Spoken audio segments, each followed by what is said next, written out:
Okay, so if you had to dream up the most, I don't know, the most perfect, glittering fantasy world, what would it look like? Ah, that's a big question. For me, it's a world made entirely of sweets. You know, snowy hills that look like powdered sugar, paths made of peppermint. In gumdrop flowers, lemon drop trees. Exactly. And that's not just a fantasy. It's actually the setting for the source material we're doing our deep dive on today. Right. We've been looking at this story about Snappy the gingerbread man, and honestly, we've pulled out some genuinely surprising things. It's this uh, layered narrative where all this whimsy is woven together with actual practical knowledge. Totally. It's got everything from candy history to architectural planning. It really does. So our mission today is to, walk through this super sweet landscape, find those amazing historical facts and little scientific insights that are kind of tucked away in the lore. And also figure out what it takes to be a hand washing pro. Yes. Because, as you're about to find out, hygiene is just as critical as, say, structural integrity when you're building with candy. So let's start with the characters. We have, of course, Snappy the gingerbread man. Our hero.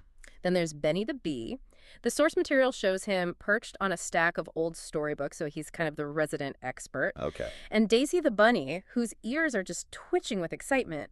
And the reason for all this excitement is that today is Candy Day. Which sounds very important. It's the most special day for gathering all the building materials they need for their gingerbread house. A grand tradition. And Snappy is definitely ready to go. We're told his alarm clock doesn't just buzz, it jingles like 1,000 holiday bells. That's a nice touch. He throws open the window of his cottage, and the whole journey just starts right away with this huge, enthusiastic jump straight into these soft marshmallow mounds outside. That's some serious commitment to the theme. Right. So the goal is simple, really. Get the best, sweetest building supplies they can find. But their very first stop, the lollipop forest, it sets up the story's main conflict almost immediately. I can just picture it. These tall, twisty trees with massive, colorful lollipops hanging off them. And Snappy, he's thinking like an architect here. He is. He sees those rainbow swirls and thinks those will make the perfect candy windows. And here's where the narrative gets really clever. Lollipops are, well, they're sticky. Inherently sticky, yeah. And the source material points out that the second he grabs one, not the stick, but the candy part, his hands start getting stickier and shinier. They're already sparkling with sugar. Why do you think the story starts that stickiness clock so early? Oh, that's a great question. I mean, if the whole point of the story is about getting clean, you have to establish the stakes early on, right? If you waited until the third or fourth stop to finally get sticky, the payoff, the crisis, it just wouldn't feel dramatic. The lollipops are the trigger. Exactly. The sweetness is literally accumulating on him. So window secured, they move on, the path gets a bit crunchier, and they're headed for the peppermint pastures. And this is where we get the first really unexpected historical detail hidden in the story. It is. The pastures are described as just rows and rows of candy cane stalks, sparkling in the snow. Snappy grabs a bunch of long peppermint sticks. Not just for decoration, right? These are for a fundamental structural need. The fence. He's building a fence around the house. The peppermint fence. And right in the middle of this fun construction project, the source just pauses to give us a little history lesson. I loved this part. We learn that apparently a kind candy maker added those red and white stripes to peppermints ages ago. And the reason wasn't just to make them look pretty. No, it was to remind everyone to spread sweetness wherever you go. Isn't that great? Hold on, I love that. A candy maker deciding that the visual design of his candy should be like a moral compass for the entire community. It's so whimsical, but it lifts the simple peppermint stick into something more. It's a tiny striped philosophy. And if we connect that history to the bigger picture, the peppermint pastures also bring in a little bit of science, though it's filtered through the Candyland lore. Okay, how so? Well, Snappy notices the cool magic inside the peppermints. He feels that frosty sensation, which we know is just menthol at work. Right. But he thinks it's peppermint fairies helping the snow sparkle. You know, I have to push back on that a little bit. If you're trying to actually teach something, doesn't blending the real science of menthol with the fantasy of fairies, doesn't that risk confusing the fact underneath? I think it's a calculated risk from the storyteller. For the audience this is aimed at, you present the physical sensation, the reality of that coolness, but you frame the explanation in a way that makes it memorable. So it doesn't feel like a science lesson. Exactly. It validates what you feel while keeping the magic alive. So you, the listener, you get the real-world nugget about menthol, while Snappy gets to believe in his fairies.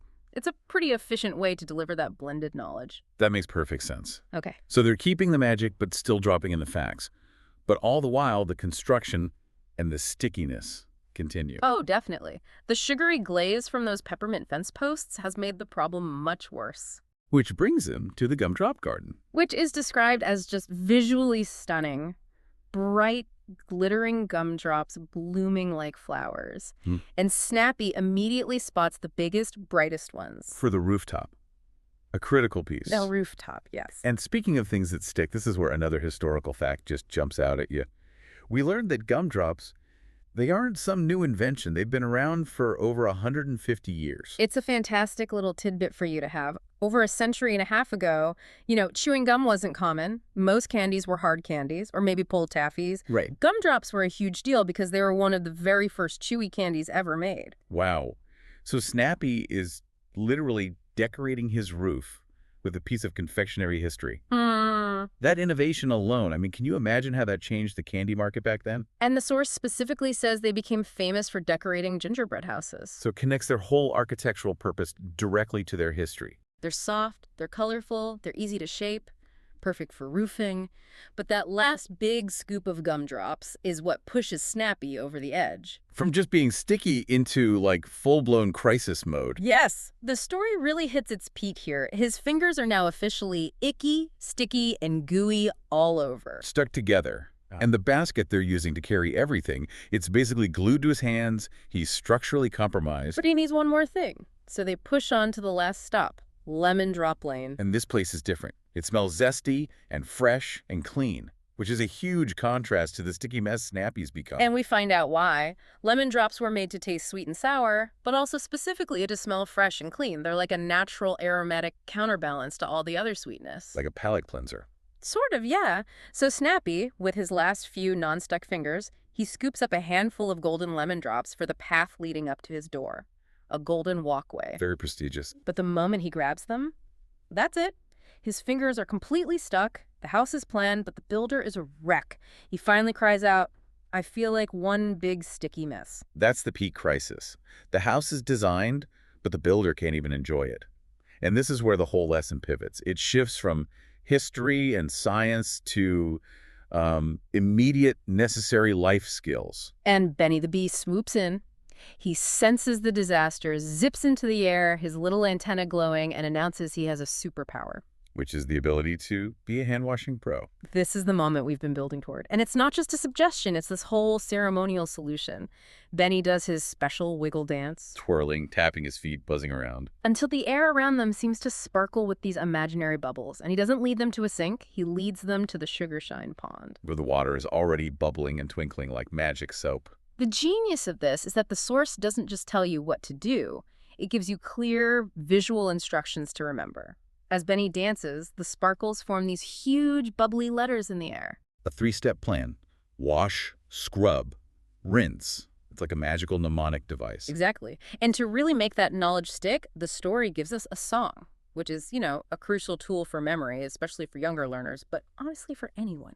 So Benny and Daisy start singing this little jingle. They do. The special hand-washing song. It goes, wash, wash, wash your hands, make them clean and bright, lather up and scrub, scrub, scrub, till they shine just right. And this whole performance, the dance, the bubbly letters, the song, it's all done for a very specific reason that Benny explains. The why. The why. He proudly buzzes that it's simple. Clean hands keep germs away. When they wash, they stay healthy, happy, and ready for more fun. It's the ultimate payoff for solving his sticky problem. So after this whole dramatic cleansing ritual, what's the big takeaway for you, the learner? We followed Snappy from zero stickiness to total gooey immobility and then back to sparkling clean. What was achieved? The mission was accomplished on really every level. Snappy and Daisy get back home, their hands are clean and shiny, and they're ready to finally admire what they built. And we get that great final recap of the structure. The peppermint fences, the lollipop windows, The gumdrop rooftops, and that beautiful golden lemon drop walkway. and the final messages from the characters really tie it all together. Benny reminds Snappy, "You're a hand-washing pro." which confirms he's learned a new life skill. And Daisy brings it back to the group dynamic. She says, teamwork makes the sweetest house of all. Which perfectly synthesizes the history, the architecture, and the hygiene lesson into one single moral. For you, the learner, this exploration really shows the power of, I guess, narrative packaging. We absorb the 150-year history of the gumdrop, the science of menthol, the intent behind candy cane stripes. And a whole multi-step hygiene lesson. All of it tucked into this one fun, sugar-filled adventure. It's so efficient. And Snappy's commitment at the end is the real proof of learning. He knows from that day on, he'll always wash up. He learned that, being prepared and being clean, that's the real foundation for everything else, even for building candy houses. Absolutely amazing. We went from analyzing the structural role of a gumdrop to hygiene protocols in, less than 20 minutes? The depth in this source material is it's genuinely impressive. And the story leaves us with a perfect little cliffhanger for future learning. Snappy smiles, clean hands at the ready, and he spots something new hanging from a branch nearby. A tiny, glimmering icicle. Shimmering in the light, as if it were just waiting for their next adventure. Which leaves us with a final provocative thought for you to chew on. If this one small exploration revealed so much dense history and science, what new facts or lessons or hidden adventures might that glimmering icicle lead them to next? And maybe more importantly, what secret information, what history or science is just waiting for you to discover right where you are?